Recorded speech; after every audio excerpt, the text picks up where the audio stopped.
Estás a punto de escuchar algo que te va a volar la cabeza, algo que desafía todo lo que creías saber sobre uno de los intelectos más venerados de la historia. Prepárate, porque lo que te voy a decir sobre Santo Tomás de Aquino es, simplemente, explosivo. Él fue un fraude. Sí, has oído bien. Un fraude. Y sé lo que estás pensando.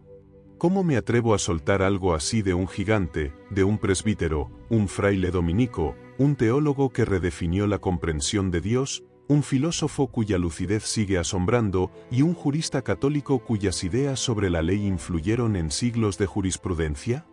Él no fue un pensador cualquiera, se le considera el principal representante de la enseñanza escolástica, la cumbre de una era intelectual y una de las mayores figuras, si no la mayor, de la teología sistemática. Es el patrón de universidades, el doctor angélico, el faro intelectual de la Iglesia Católica. Su nombre resuena con reverencia en cada pasillo de la academia y en cada rincón de la fe. Entonces, ¿cómo es posible que yo te afirme que este coloso fue un fraude? La acusación, debes entender, no es un ataque personal a su moral o a su innegable genialidad. De ninguna manera.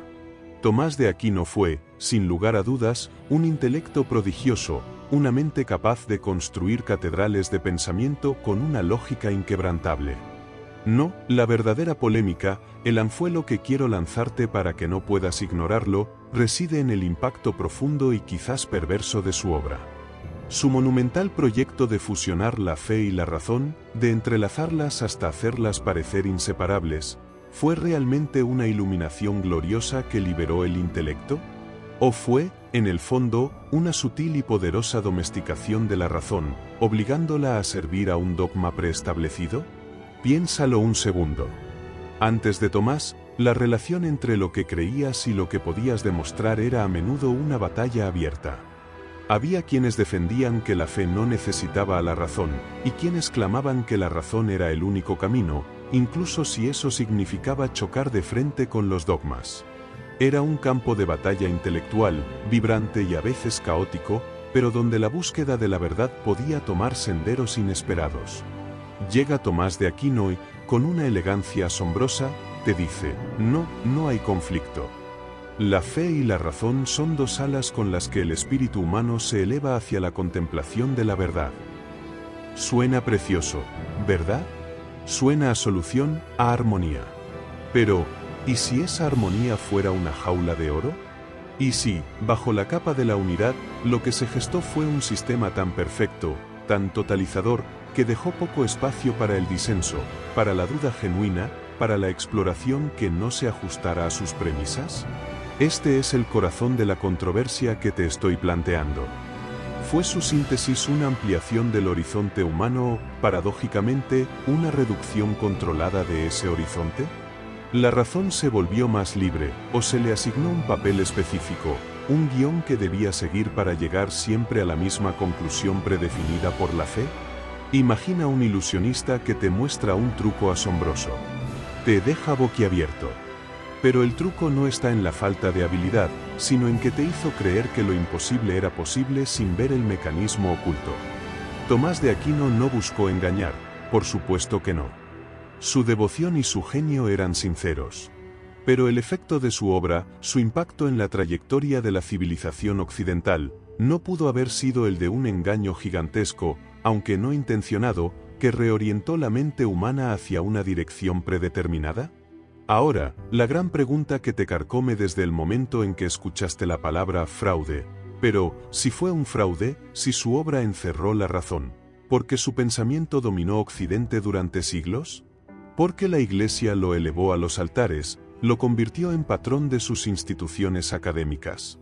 ¿Porque, incluso hoy, en el siglo XXI, sus textos siguen siendo estudiados con una reverencia casi dogmática en universidades de todo el mundo?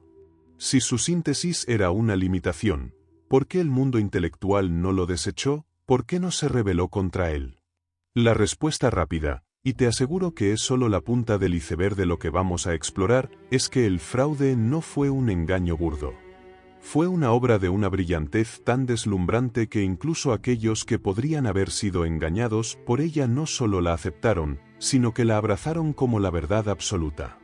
La fuerza de su lógica, la coherencia de su sistema, la capacidad de ordenar el caos aparente de ideas en una estructura monumental, todo esto fue tan irresistible, tan magnético, que se convirtió en la vara de medir para todo pensamiento posterior. La Iglesia encontró en él la herramienta perfecta para dotar a su fe de una armadura intelectual inexpugnable, para responder a las crecientes dudas y a los nuevos desafíos que surgían del contacto con otras culturas y otras formas de pensar. Era el arma definitiva para consolidar su poder no solo espiritual, sino también intelectual. Imagina la época en la que vivió este gigante. Un mundo donde la fe era la brújula principal, pero donde nuevas ideas, a menudo de origen árabe o judío, desafiaban las certezas establecidas. La necesidad de una síntesis, de un puente que conciliara la sabiduría antigua y la revelación cristiana, era apremiante. Y Tomás de Aquino, con su mente prodigiosa, fue el arquitecto que construyó ese puente. Pero cada puente, por sólido que sea, también encauza el tráfico, limita las rutas posibles. ¿Fue eso lo que hizo Tomás con el pensamiento? ¿Unir para, en el fondo, controlar? Quizás la reverencia que se le profesa no es solo por la verdad que reveló, sino por la comodidad que ofreció. Por la forma en que calmó las aguas turbulentas de la duda, ofreciendo respuestas a casi todo. ¿Quién no querría esa clase de certidumbre en un mundo incierto?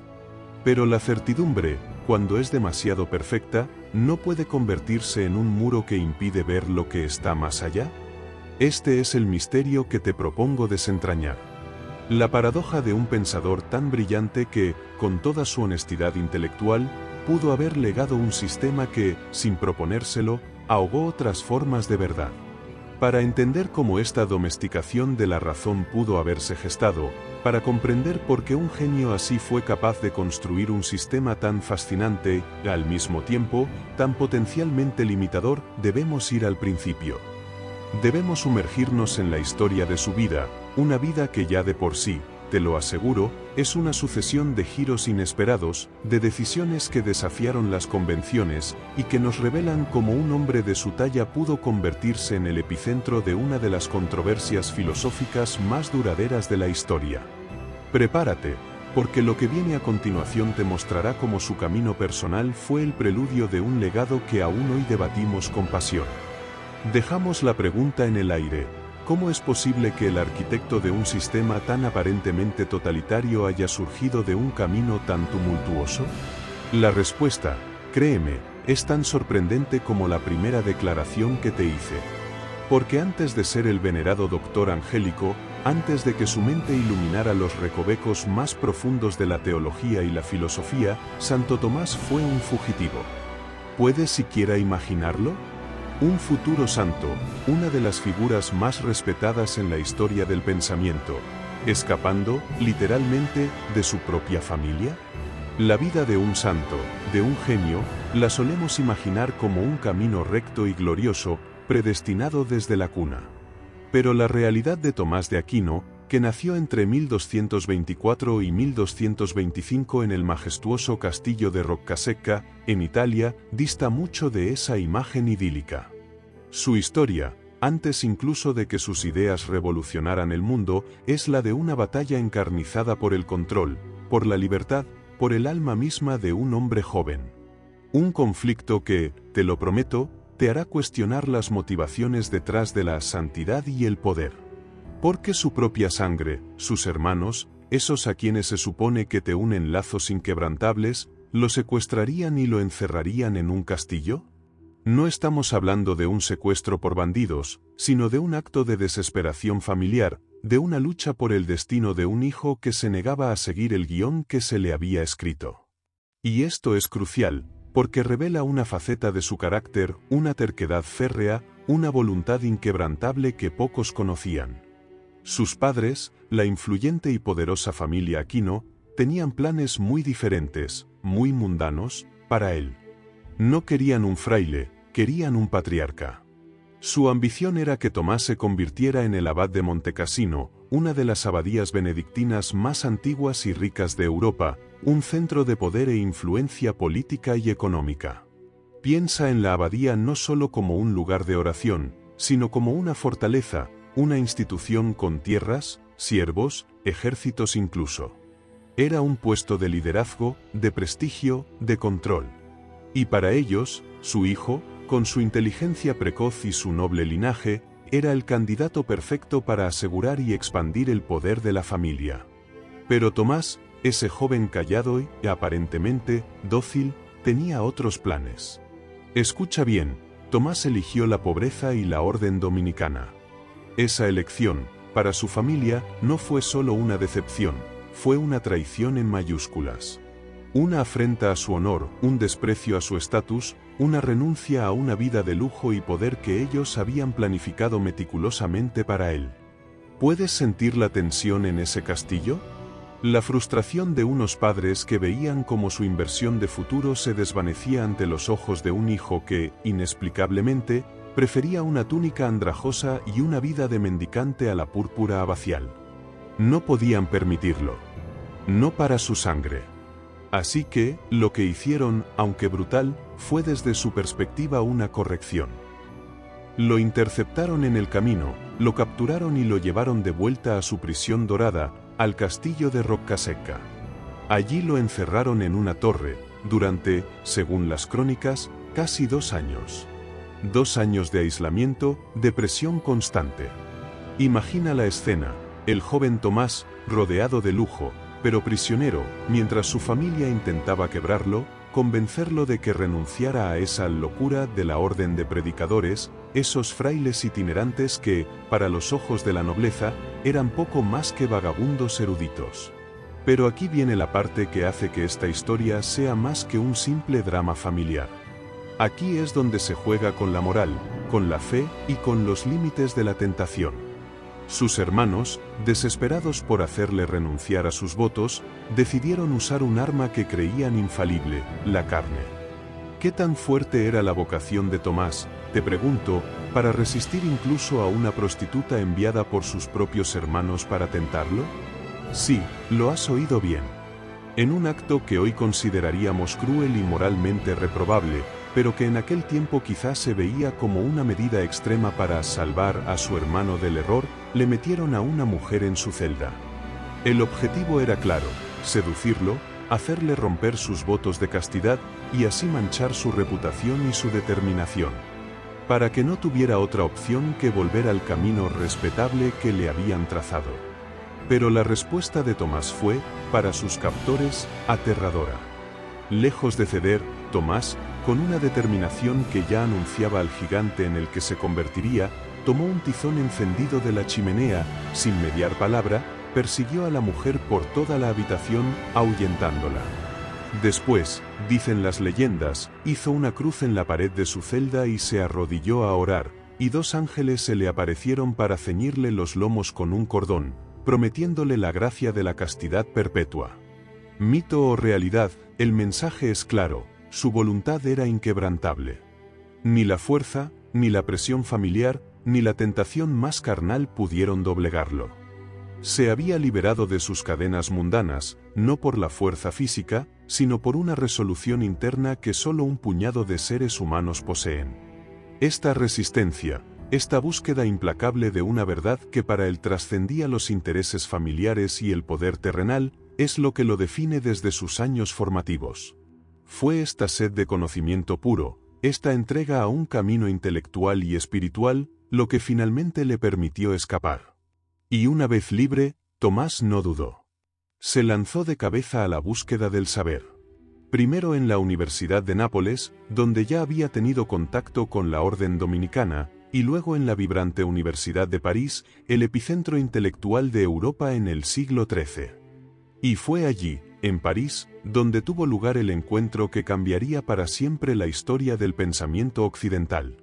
Fue allí donde el buey mudo, apodo que le daban por su aparente lentitud en las palabras, a pesar de su mente brillante, se encontró con el hombre que se convertiría en su mentor, el gran Alberto Magno. Un erudito enciclopédico, que no solo era un maestro en teología, sino que también estaba fascinado por las obras de un filósofo que era casi un proscrito en el cristianismo de la época.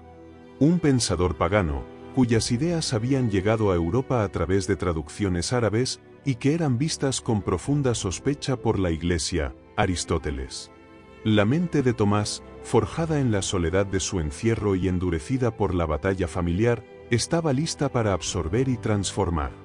Su encuentro con Alberto Magno, a través de él, con Aristóteles, no fue solo un estudio, fue una colisión. Una colisión entre la fe inquebrantable que lo había liberado y la razón pura de un filósofo antiguo que había alcanzado cimas de conocimiento sin la luz de la revelación cristiana. ¿Cómo pudo un monje cristiano, devoto y firme en su fe, abrazar con tal vehemencia las ideas de un pagano? ¿Fue un acto de apertura intelectual sin precedentes o el primer paso, el primer ladrillo, en la construcción de ese fraude filosófico que te he planteado? La respuesta a esa pregunta, y el impacto de esa improbable alianza entre un fraile medieval y un filósofo griego, te espera justo después de esto. Después de desafiar a su propia familia y escapar de la prisión que le habían impuesto, el joven Tomás de Aquino, al fin libre, se sumergió en el vibrante mundo de las universidades medievales. Lo llamaban cariñosamente, o quizás con un toque de burla, el buey mudo. Puedes imaginarlo, un estudiante corpulento, de pocas palabras, ensimismado en sus pensamientos, ajeno al bullicio de sus compañeros. Parecía lento, taciturno. Pero no te equivoques. Este buey no solo hablaba, cuando lo hacía, sus palabras eran como rayos, y su mente, un torbellino de ideas que pronto sacudiría los cimientos mismos del pensamiento occidental. Y la primera, la más audaz de sus proezas, la que sentaría las bases para la controversia que te he planteado, fue esta: el buey mudo no solo habló, sino que resucitó a un filósofo pagano, a Aristóteles, y lo sentó en el trono de la teología cristiana. Piensa en la magnitud de esto. Un monje, un hombre de fe inquebrantable, decidiendo que la verdad podía encontrarse no solo en las escrituras sagradas, sino también en las obras de un griego antiguo que vivió siglos antes de Cristo. Un hombre que jamás pisó una iglesia, que nunca escuchó hablar de la revelación cristiana, cuya filosofía se basaba puramente en la razón y la observación del mundo material. La pregunta que te surge, inevitablemente, es: ¿fue esto una genialidad visionaria, un puente tendido entre dos mundos aparentemente irreconciliables, o fue una herejía encubierta, un pacto peligroso que, a la larga, diluiría la pureza de la fe o la libertad de la razón? ¿Cómo se atrevió un monje cristiano a basar su teología en un pensador que ni siquiera conoció a Cristo? La audacia de Tomás es tan impresionante como desconcertante. Debes entender el contexto. En la época de Tomás de Aquino, las obras de Aristóteles estaban regresando a Europa a través de traducciones del árabe, a menudo acompañadas de comentarios de pensadores musulmanes como Averroes. Y, para la Iglesia, Aristóteles era visto con enorme recelo. Sus ideas, basadas en la lógica y la observación empírica, parecían chocar frontalmente con muchos dogmas cristianos. ¿Un mundo eterno? ¿Un alma mortal? ¿Una filosofía que no necesitaba de Dios para explicar la realidad? Era dinamita. Filósofos y teólogos se dividieron. Algunos lo rechazaban de plano, lo veían como una amenaza. Otros se lanzaban de cabeza a sus textos, a veces hasta el punto de parecer contradecir la fe. Era un campo minado intelectual. Pero Tomás, con esa mente metódica y ese coraje silencioso que ya le conoces, vio algo diferente. No vio un enemigo, sino una herramienta. No vio un rival, sino un aliado potencial. Vio en la lógica inquebrantable de Aristóteles, en su metafísica robusta, en su ética profunda, una herramienta poderosa. No para contradecir a Dios, sino para entender el mundo que Dios había creado y, por ende, para entender a Dios mismo de una manera más profunda. Para Tomás, la razón no era una competencia de la fe, sino un regalo divino, una luz que también venía de Dios. Él creía, firmemente, que la razón y la fe no eran enemigas, no eran adversarias destinadas a luchar, sino que eran aliadas naturales. Eran, como se ha dicho, dos alas con las que el espíritu humano se eleva hacia la contemplación de la verdad. Su filosofía, que hoy conocemos con esa exactitud que tanto nos confunde, es conocida, precisamente, por esta hazaña monumental, fusionar el pensamiento de Aristóteles con la teología cristiana. Imagina el desafío. Era como intentar encajar un cuadrado perfecto en un círculo, y lograr que no solo encaje, sino que se convierta en una figura nueva, armónica y aparentemente superior. Tomás tomó el intrincado sistema aristotélico de categorías, de causa y efecto, de potencia y acto, y lo utilizó para explicar conceptos teológicos complejos, la naturaleza de Dios, la creación, el alma humana. Convirtió la razón aristotélica en una sirvienta, sí, pero una sirvienta noble y poderosa al servicio de la fe. Pero aquí es donde la controversia se vuelve más punzante, más difícil de ignorar. ¿Realmente logró unirlas sin sacrificar la esencia de ninguna? ¿O, por el contrario, al unirlas en un sistema tan cerrado y aparentemente perfecto, Tomás creó una nueva jaula para la razón, limitándola a los dogmas de la fe que él mismo defendía? ¿Se convirtió la razón en un simple validador de verdades ya reveladas, perdiendo su capacidad de explorar libremente más allá de los límites impuestos? Piénsalo así, si la fe te da la verdad última, ¿qué papel le queda a la razón más allá de confirmarla? ¿Acaso la razón, al ser usada para justificar lo que ya se cree, no se vuelve menos una herramienta de descubrimiento y más una herramienta de apologética, de defensa? Es como si le dieras a un artista los colores más vibrantes y le dijeras, pinta lo que quieras, pero el resultado final tiene que ser siempre un retrato de este hombre. ¿Realmente está el artista creando libremente, o está, en el fondo, sirviendo a un propósito predefinido? Esta tensión, esta pregunta incómoda sobre si la fe fue iluminada o la razón fue domesticada, es el corazón de su obra maestra, la Summa Theologiae. No es solo un libro, es una biblioteca entera, un universo de pensamiento donde cada pregunta, cada objeción, cada argumento es examinado con una minuciosidad escalofriante. Aborda desde la existencia de Dios hasta la ética de la guerra justa, pasando por la naturaleza de los ángeles y la moralidad del préstamo de dinero. Es un compendio exhaustivo, una catedral de papel construida con la lógica más fina. Un libro tan ambicioso, tan desmesurado en su alcance, que, según algunos, nunca debió ser terminado. ¿Y por qué no? Porque al intentar responder cada pregunta concebible, al querer crear un sistema donde todo encajara, ¿acaso no se cierra la puerta a nuevas preguntas, a la incertidumbre inherente a la búsqueda filosófica genuina? ¿No se solidifica el dogma de tal manera que cualquier desvío es visto no solo como un error, sino como una amenaza al sistema mismo? La Summa es un monumento a la razón al servicio de la fe, pero precisamente en esa perfección, en esa exhaustividad, reside la semilla de la controversia. ¿Fue su objetivo verdadero el de la búsqueda de la verdad a toda costa, o el de la consolidación de una verdad que ya se creía poseer? Este es el dilema que nos deja Aristóteles en manos de Tomás de Aquino. Una alianza que cambió el mundo, sí, pero que quizás también, sin quererlo, impuso un molde tan rígido sobre la mente humana que aún hoy sentimos sus efectos. Y lo más impactante de todo es que, después de años de construir esta monumental obra, de dedicar su vida a esta síntesis titánica, Santo Tomás, de repente, la abandonó. ¿Por qué un genio, en la cima de su poder intelectual, dejaría su magnum opus inconcluso? El misterio solo se profundiza.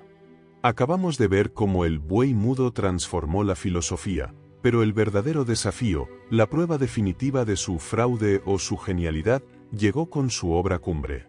Aquí está, el elefante en la habitación, la construcción intelectual que define su legado, la Summa Theologiae. Esta obra es, sin discusión, considerada la cumbre del pensamiento medieval. Una catedral de ideas, una maravilla de perfección lógica que sentó las bases para la reflexión teológica sistemática durante siglos.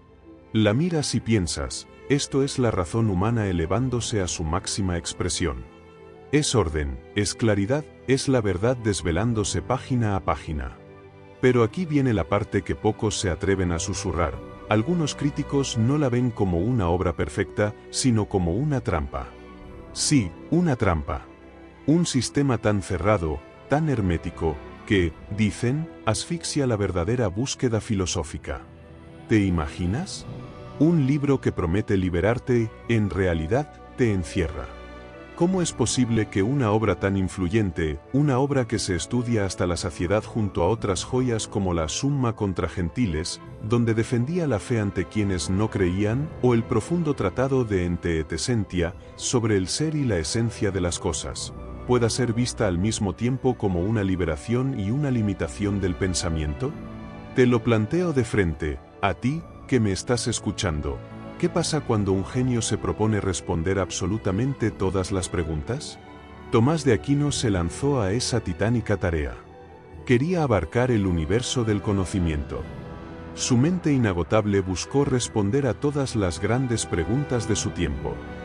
Desde la pregunta fundamental de la existencia de Dios y cómo podemos saberla con nuestra razón, hasta la intrincada relación entre fe y razón que tanto te ha intrigado ya. Pero no se detuvo ahí. También profundizó en la antropología filosófica. ¿Qué somos los seres humanos? ¿Cuál es nuestra naturaleza? En la ética. ¿Qué es el bien y el mal? ¿Cómo debemos vivir? Y en la teoría del derecho. ¿De dónde viene la justicia? ¿Qué leyes son válidas? Asterisco. Era un proyecto omnímodo que buscaba la verdad en cada rincón del saber. Para lograrlo, Tomás utilizó una estructura de preguntas y objeciones que, te lo juro, parece increíblemente moderna.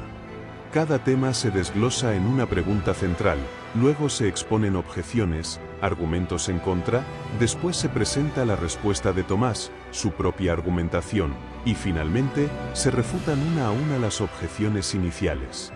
Es una máquina lógica implacable. Te hace sentir que no hay escapatoria, que su verdad es la única conclusión posible.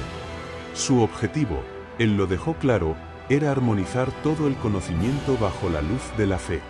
No destruir la razón, sino darle su lugar.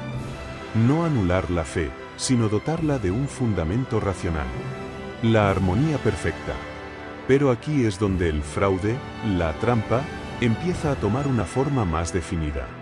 Si la fe es el objetivo, si ya tienes las respuestas reveladas por Dios y la razón es la herramienta para llegar a ellas, ¿qué pasa con esas preguntas para las que la fe no tiene una respuesta directa? ¿Qué ocurre con la curiosidad que se desvía del camino trazado? Es posible que, al intentar responder todas las preguntas, Tomás de Aquino cerrara el camino a nuevas preguntas, a nuevas formas de entender la realidad. Imagina que eres un explorador. Tomás te da un mapa bellísimo y detallado que te lleva, sin un ápice de duda, a un tesoro inmenso. El mapa es tan preciso, tan convincente, que nadie pensaría en desviarse. Pero, ¿y si justo al lado de ese camino perfectamente trazado, hubiera otros tesoros, otras maravillas, que el mapa no muestra? ¿Y si la perfección de ese mapa, su capacidad para responder cada duda, es precisamente lo que te impide levantar la vista y buscar tus propias rutas? La Summa es un monumento a la certeza.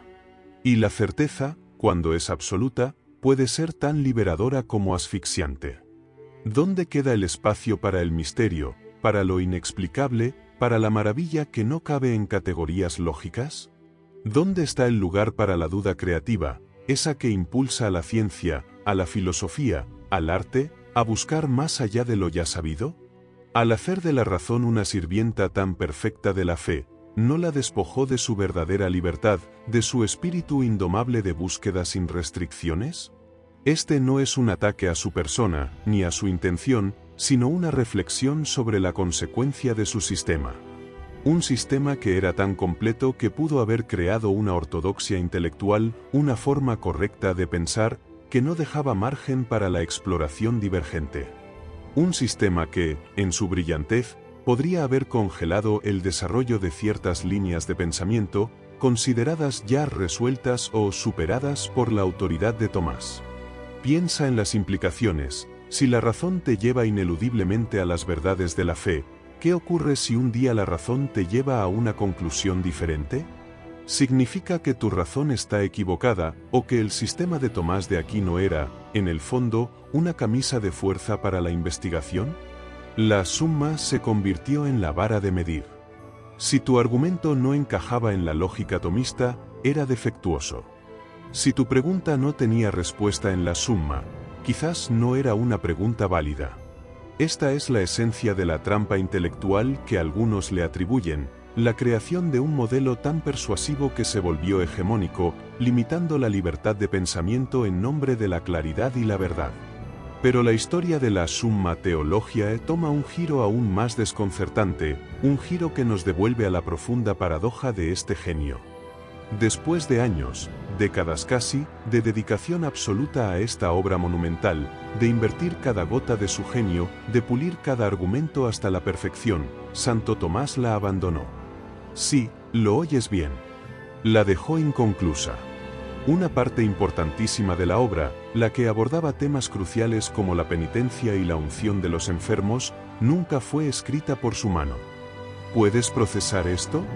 Imagina a un arquitecto que ha dedicado su vida a construir la catedral más imponente del mundo, el pináculo de su arte, y un día, cuando ya ve los últimos arcos alzándose, simplemente se detiene. Deja las herramientas, se da la vuelta y se va. ¿Por qué un genio, alguien tan obsesionado con la coherencia y la totalidad, dejaría su magnum opus inconcluso?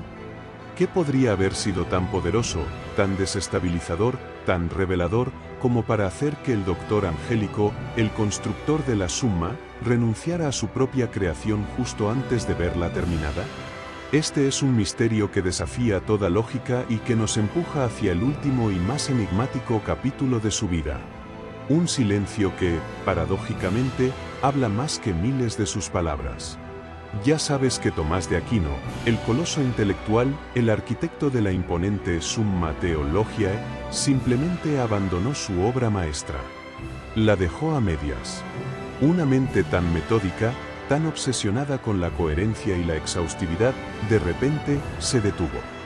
Y lo que te voy a contar ahora es, quizás, el capítulo más desconcertante y, a la vez, el más revelador de toda su vida. Un suceso que, para muchos, es la prueba definitiva de su santidad, pero que, si lo miras con otros ojos, podría ser la confesión más amarga de ese fraude filosófico del que te he hablado. Poco antes de morir, en diciembre de 1273, mientras celebraba misa en la capilla de San Nicolás, en Nápoles, Santo Tomás tuvo una experiencia. No fue una idea, ni una revelación intelectual.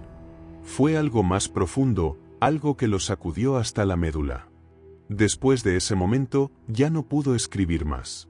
Dejó la pluma, y cuando su secretario, Reginaldo de Piperno, le urgió a continuar la Summa, a terminar lo que había empezado, Tomás le dijo algo que aún hoy resuena con una fuerza demoledora: no puedo más. Todo lo que he escrito me parece paja. Paja. ¿Puedes creerlo? Miles de páginas de argumentación impecable, años de dedicación incansable, la síntesis más ambiciosa de fe y razón jamás intentada, y el propio autor la reduce a insignificante paja. ¿Qué pudo haber visto? ¿Qué pudo haber sentido, que lo llevara a despreciar su propia obra maestra, el pináculo de su intelecto, de esa manera tan radical? Esta es la gran incógnita, el enigma que ha obsesionado a teólogos y filósofos durante siglos. Para la mayoría, la respuesta es obvia, casi poética: fue una revelación divina. Una visión de la gloria de Dios tan sublime, tan abrumadora, que hizo que toda la complejidad de sus argumentos, toda la elegancia de su lógica, pareciera trivial en comparación con la verdad revelada directamente. Como si un artista que ha pintado la obra más realista y detallada del mundo, de repente, abriera los ojos y viera el universo mismo, la esencia de la creación, la verdad sin velos, y comprendiera que su arte, por perfecto que fuera, era solo una sombra pálida de esa realidad. En ese instante, para el creyente, Tomás vio a Dios. Y al verle, todo lo demás perdió su brillo. Su Summa no era inútil, simplemente se había vuelto innecesaria ante la verdad absoluta. Era una confesión de humildad ante lo trascendente. Pero, ¿y si miramos esta declaración desde la perspectiva que te propongo? ¿Y si no fue una revelación, sino una confesión? Una confesión silenciosa, profunda, de que su gran sistema, esa fortaleza inexpugnable que había construido para la fe, era, al final, insuficiente.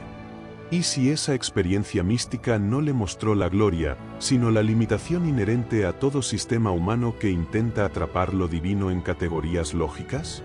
¿Y si, en ese momento de éxtasis o lucidez extrema, Tomás se dio cuenta de que la razón, por más que se esforzara, jamás podría contener la inmensidad de la verdad, y que su intento de hacerlo había creado una estructura que, en lugar de acercar a Dios, en realidad lo había encorsetado? Piénsalo bien. ¿No es inquietante que un hombre que pasó su vida intentando poner orden en el universo del conocimiento, que buscaba explicarlo todo, llegara al final de sus días con una profunda sensación de que todo ese esfuerzo era paja? Podría ser que, en ese instante de máxima conexión o lucidez, se percatara de que su monumental edificio intelectual, al intentar abarcarlo todo, había dejado fuera lo más esencial. La experiencia directa, inefable, de lo divino, que escapa a toda categorización y a toda lógica. Si su summa era una trampa intelectual, como algunos sugieren, podría ser que su creador, en un momento de epifanía, se diera cuenta de que había construido una jaula, aunque fuera de oro, para la mente. Y lo que vio o sintió fue la vasta y libre inmensidad más allá de esa jaula. Esto no es quitarle mérito a su genio. Es plantear la posibilidad de que el propio arquitecto de la Summa reconociera que la verdad última no se puede encerrar en un libro, por más brillante que sea. Que la razón, en su intento de comprender lo absoluto, es incapaz de aprehenderlo por completo. Los detalles exactos de lo que sucedió son, y seguirán siendo, un misterio. No hay grabaciones, no hay testigos directos más allá de las interpretaciones. Pero esa declaración, todo lo que he escrito me parece paja, es una grieta en la perfección. Es la voz de la duda que emerge de la boca del más grande constructor de certezas. Y esta duda, la suya, nos la hereda a nosotros. Porque si su propia obra, su máxima contribución al pensamiento, era paja para él, ¿qué significa eso para nosotros que seguimos estudiándola? ¿Para las universidades católicas y las escuelas que lo tienen como patrón? ¿Para los teólogos y filósofos que basan sus sistemas en el tomismo, en sus ideas? ¿Estamos estudiando una verdad que el propio autor descartó en su momento culminante? Es una paradoja escalofriante, ¿verdad? Es como si el diseñador de un motor que impulsa miles de barcos, de repente, declarara en su lecho de muerte que el motor era defectuoso, o que el mar mismo no podía ser navegado con esas herramientas. ¿Seguiríamos usando sus motores con la misma fe ciega? Este misterio nos obliga a preguntarnos, ¿es la Summa Theologiae una guía hacia la verdad, o es un mapa que solo te lleva hasta un punto donde el propio autor se dio cuenta de que el camino real estaba más allá y que su mapa ya no servía? ¿Significa que la razón, incluso la más sublime, llega a un límite donde debe ceder ante la experiencia pura, lo inefable? ¿O que la fusión de fe y razón, tan brillantemente ejecutada por Tomás, era en sí misma un intento de cuadrar el círculo, una limitación impuesta a ambas? Este silencio final de Tomás de Aquino, este acto de renuncia a su propia creación intelectual, no es el final de la historia, sino el inicio de la pregunta más importante de todas. No es una condena a su legado, sino una invitación a examinarlo con ojos nuevos, con una sana dosis de escepticismo, incluso de la perfección. Porque si el maestro mismo tuvo sus dudas, si el genio máximo sintió la insuficiencia de su propia obra, entonces, ¿cuál es el verdadero legado de Santo Tomás de Aquino en nuestro mundo actual? ¿Sigue siendo el faro inmutable que nos guía, o es una reliquia de un pasado intelectual que, por brillante que fuera, nos impide ver nuevas rutas hacia la verdad? El desafío es tuyo, ahora. ¿Hemos navegado por la vida de un genio, un rebelde, un constructor de sistemas, finalmente, un hombre que, al parecer, desestimó su propia obra maestra como paja? El misterio del silencio de Tomás de Aquino nos deja con una pregunta que no podemos ignorar. Porque incluso hoy, siglos después de su muerte, Santo Tomás de Aquino sigue siendo un gigante. Su figura no es una reliquia polvorienta de un pasado distante. Fue canonizado en 1323, elevando su estatus a la santidad. Y, aún más significativamente, fue declarado doctor de la Iglesia en 1567, un título que lo reconoce como uno de los maestros supremos de la fe. No en vano, es el patrón de todas las universidades y escuelas católicas del mundo, su nombre invocado en aulas y pasillos académicos. Su pensamiento, conocido globalmente como tomismo, no es solo una curiosidad histórica, sigue siendo increíblemente influyente, una fuerza viva en el diálogo filosófico y teológico contemporáneo. Pero aquí está el verdadero meollo del asunto, la controversia que te he propuesto desde el inicio. ¿Es este gigante, este patrón de la razón y la fe, un faro que ilumina el camino hacia la verdad, o es un freno que nos ancla a viejas formas de pensar, impidiendo una verdadera evolución de la fe y de la razón en nuestro tiempo? ¿Te ha liberado su síntesis, o te ha encadenado a un sistema que limita tu capacidad de cuestionar y de buscar por ti mismo? Mira, su influencia es innegable. La vas a encontrar en cada rincón de la teología moderna, donde sus categorías y distinciones siguen siendo fundamentales para entender a Dios y la creación.